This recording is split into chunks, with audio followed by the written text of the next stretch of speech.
Excel ಶಾಲೆಗೆ ತಮ್ಮೆಲ್ಲರಿಗೂ ಸ್ವಾಗತ. ನಾನು ನಿಮ್ಮ ಕನ್ನಡದ ಹುಡುಗ ಪ್ರದೀಪ್. ಮೈಕ್ರೋಸಾಫ್ಟ್ ಎಕ್ಸೆಲ್ ಅನ್ನು ಕನ್ನಡದಲ್ಲಿ ಸುಲಭವಾಗಿ ಕಲಿಯುವಂಥ ಒಂದು ಸಣ್ಣ ಪ್ರಯತ್ನವನ್ನು ನಾನು ಮಾಡ್ತಾ ಇದ್ದೀನಿ. ದಯವಿಟ್ಟು ಈ ವಿಡಿಯೋನ ಲೈಕ್ ಮಾಡಿ, ಶೇರ್ ಮಾಡಿ, ಹಾಗೂ ನನ್ನ ಚಾನಲ್ ಇನ್ನೂ ಸಬ್ಸ್ಕ್ರೈಬ್ ಮಾಡಿಲ್ಲ ಅಂದರೆ ದಯವಿಟ್ಟು ಸಬ್ಸ್ಕ್ರೈಬ್ ಮಾಡಿ.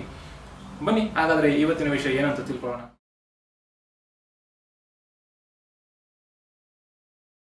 ನಮಸ್ಕಾರ ಸ್ನೇಹಿತರೆ, ಇವತ್ತಿನ ವಿಡಿಯೋದಲ್ಲಿ ನಾನು ನಿಮಗೆ ಪೈವೋಟ್ ಟೇಬಲ್ನಲ್ಲಿ ಕ್ಯಾಲ್ಕುಲೇಟೆಡ್ ಫೀಲ್ಡ್ಸ್ ಅನ್ನೋ ಒಂದು ಟಾಪಿಕ್ ಬಗ್ಗೆ ನಾನು ನಿಮಗೆ ತಿಳಿಸ್ಕೊಡ್ತಾ ಇದ್ದೀನಿ. ಮೊದಲಿಗೆ ಕ್ಯಾಲ್ಕುಲೇಟೆಡ್ ಫೀಲ್ಡ್ಸ್ನ ಹೇಗೆ ಬಳಸಬೇಕು ಅನ್ನೋದಕ್ಕೆ ನಮಗೆ ಒಂದು ಪೈವೋಟ್ ಟೇಬಲ್ ಬೇಕು. ಸೊ ಈ ಡೇಟಾಯಿಂದ ನಾನು ಒಂದು ಪೈವೋಟ್ ಟೇಬಲ್ನ ಕ್ರಿಯೇಟ್ ಮಾಡ್ತಾ ಇದ್ದೀನಿ. ನೋಡಿ, ಕ್ರಿಯೇಟ್ ಮಾಡಿ ಪೈವೋಟ್ ಟೇಬಲ್ನ. ನೋಡಿ, ಇದರಲ್ಲಿ ಟೋಟಲ್ ಸೇಲ್ಸ್ ಪ್ರೈಸು, ಟೋಟಲ್ ಸೇಲ್ಸ್ನ ತಗೊತೀನಿ ಉದಾಹರಣೆಗೆ. ಅದೇ ರೀತಿ ಇಲ್ಲಿ ನನಗೆ ಪ್ರಾಫಿಟ್ ಬೇಕು ಅಂತ ತಿಳ್ಕೊಳ್ಳಿ. ಸೊ ಪ್ರಾಫಿಟ್ ಅಂದರೆ ಏನು? Sales minus cost of goods sold is equal to profit. ಆದರೆ ನಮ್ಗೆ ಇಲ್ಲಿ ಪ್ರಾಫಿಟ್ ಅನ್ನೋ ಒಂದು ಕಾಲಮ್ ಇಲ್ಲ. ಸೊ ಇಲ್ಲಿ ನಾವು ಒಂದು ಪ್ರಾಫಿಟ್ ಅನ್ನೋ ಕಾಲಮ್ನ ಆಡ್ ಮಾಡಿಕೊಂಡು ಇಲ್ಲಿ ನಾವು ಒಂದೊಂದೇ ರೋಸ್ನ ನಾವಿಲ್ಲಿ ಪ್ರಾಫಿಟ್ನ ಐಡೆಂಟಿಫೈ ಮಾಡಿಕೊಂಡು ನಾವು ಪೈವೋಟ್ ಟೇಬಲ್ನ ರಿಫ್ರೆಶ್ ಮಾಡ್ಬೋದು. ಅದು ಒಂದು ವಿಧಾನ. ಎರಡನೇ ವಿಧಾನ ಏನಪ್ಪಾ ಅಂತಂದ್ರೆ, ತುಂಬಾ ಸಲ ನಾವೇನ್ ಮಾಡ್ತೀವಿ ನೋಡಿ, ಇಲ್ಲಿ ಸೇಲ್ಸ್ನ ತಗೊಂಡ್ಬರ್ತೀವಿ, ಅದಾದ್ಮೇಲೆ ಕಾಸ್ಟ್ ಆಫ್ ಗೂಡ್ಸ್ ಸೋಲ್ಡ್ ಕೂಡ ತಗೊಂಡ್ಬರ್ತೀವಿ. ನೋಡಿ, ಇಲ್ಲಿ ನಾವು ಒಂದು ಫಾರ್ಮುಲಾ ಬರಿತೀವಿ, ಅಂದ್ರೆ ಔಟ್ಸೈಡ್ ದ ಪೈವೋಟ್ ನಾವೊಂದು ಫಾರ್ಮುಲಾ ಬರಿತೀವಿ. ಆವಾಗ ಏನಾಗುತ್ತೆ ಅಂತಂದ್ರೆ, ಪೈವೋಟ್ ಟೇಬಲ್ ರಿಫ್ರೆಶ್ ಆದಾಗ ಆ ಫಾರ್ಮುಲಾಸ್ ಅನ್ನೋದು ನಿಮಗೆ ಫ್ಲಕ್ಚುಯೇಟ್ ಆಗ್ತಾ ಇರ್ತದೆ. ಅಂದ್ರೆ ಪೈವೋಟ್ ಟೇಬಲ್ ದೊಡ್ಡದಾದಾಗ ಫಾರ್ಮುಲಾಸ್ ಕೆಳಗಡೆ ಡ್ರ್ಯಾಗ್ ಆಗೋದಿಲ್ಲ, ಅಥವಾ ಆಲ್ರೆಡಿ ಜಾಸ್ತಿ ಫಾರ್ಮುಲಾಸ್ ಹಾಕಿದ್ರೆ ಆ ಫಾರ್ಮುಲಾಸ್ ನಿಮಗೆ ಕೆಳಗಡೆಗೆ ಬರೋದಿಲ್ಲ. ಅರ್ಥ ಆಯ್ತಲ್ಲ ಸ್ನೇಹಿತರೆ?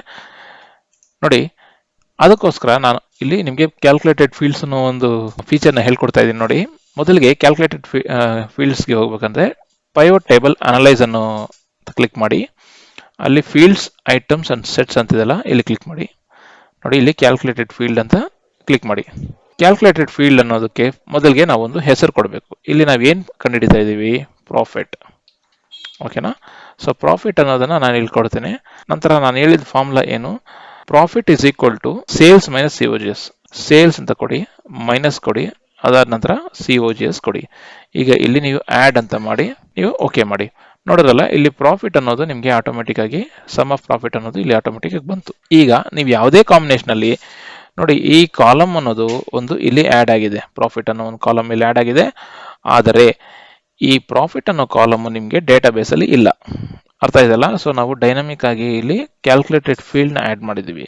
ನೀವು ಯಾವುದೇ ಕಾಂಬಿನೇಷನ್ ಅಲ್ಲಿ ನೀವು ಪೈವೋಟ್ ಟೇಬಲ್ ನ ಫಿಲ್ಟರ್ ಮಾಡಿದ್ರು ಕೂಡ ಆ ಸಮ್ ಆಫ್ ಆ ಪ್ರಾಫಿಟ್ ಏನಿದೆ ಅದು ನಿಮಗೆ ಡೈನಮಿಕ್ ಆಗಿ ಬರ್ತಾ ಇರುತ್ತೆ. ಉದಾಹರಣೆಗೆ ನಾವು ನೋಡೋಣ, ಇಲ್ಲಿ ನಾನು ಒಂದೆರಡು ಸ್ಲೈಸರ್ ನ ಕೊಡ್ತೀನಿ. ನೋಡಿ, ಇಲ್ಲಿ ಆಲ್ರೆಡಿ ನಮಗೆ ಪ್ರಾಡಕ್ಟ್ ಇದೆ. ಉದಾಹರಣೆಗೆ ನಾವು ಕಂಟ್ರಿ ವೈಡ್ ನಾವು ಸ್ಲೈಸರ್ಸ್ ನ ಆಡ್ ಮಾಡ್ಕೊಂತ ಇದೀನಿ. ನೋಡಿ, ಇನ್ಸರ್ಟ್ ಸ್ಲೈಸರ್ ಅಂತ ಆಡ್ ಮಾಡಿ, ನೀವು ಕಂಟ್ರಿನ ತಗೊಳ್ಳಿ, ಓಕೆ ಮಾಡಿ.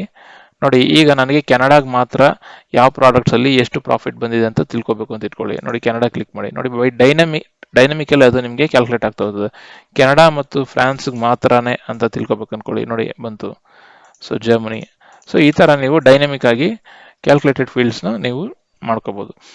ಇದಕ್ಕೆ ಇನ್ನೂ ಒಂದು ಉದಾಹರಣೆ ನಾನು ನಿಮಗೆ ಕೊಡ್ತೀನಿ. ಈಗ ಸದ್ಯಕ್ಕೆ ಈ ಸ್ಲೈಸರ್ ಹಿಂಗೆ ಇರಲಿ.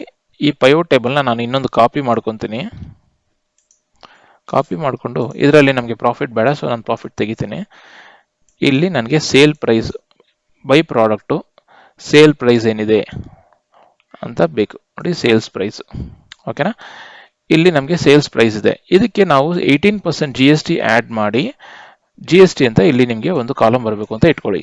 ಇದನ್ನ ನಾವು ಹೇಗೆ ಆಡ್ ಮಾಡೋದು? ನೋಡಿ, ನಮಗೆ GST ಅನ್ನೋ ಕಾಲಮ್ ಇಲ್ಲಿಲ್ಲ. ನಾನು ಹೇಳ್ದಂಗೆ ನಾವು ಬೈ ಡಿಫಾಲ್ಟ್ ಏನ್ ಮಾಡ್ತೀವಿ, ಸೇಲ್ ಪ್ರೈಸ್ಗೆ 18% GST ಆಡ್ ಮಾಡಿ ಒಂದು ಹೊಸ ಕಾಲಮ್ನ ಕ್ರಿಯೇಟ್ ಮಾಡ್ತೀವಿ. ಆದರೆ ಪೈವೋಟ್ ಟೇಬಲ್ ನಲ್ಲಿ ಡೈನಮಿಕ್ ಆಗಿ ಕ್ರಿಯೇಟ್ ಮಾಡೋದು ಅಂತ ನಾನು ನಿಮ್ಗೆ ತಿಳಿಸ್ಕೊಡ್ತೀನಿ. ನೋಡಿ, ಸೇಮ್ ಥಿಂಗ್. ಇಲ್ಲಿ ಹೋಗಿ ಪೈವೋಟ್ ಟೇಬಲ್ ಅನಲೈಸ್ ಹೋಗಿ, ಫೀಲ್ಡ್ಸ್, ಐಟಮ್ಸ್ ಅಂಡ್ ಸೆಟ್ಸ್ ಅಂತ ಕ್ಲಿಕ್ ಮಾಡಿ, ಕ್ಯಾಲ್ಕುಲೇಟೆಡ್ ಫೀಲ್ಡ್ ಅಂತ ಕೊಡಿ.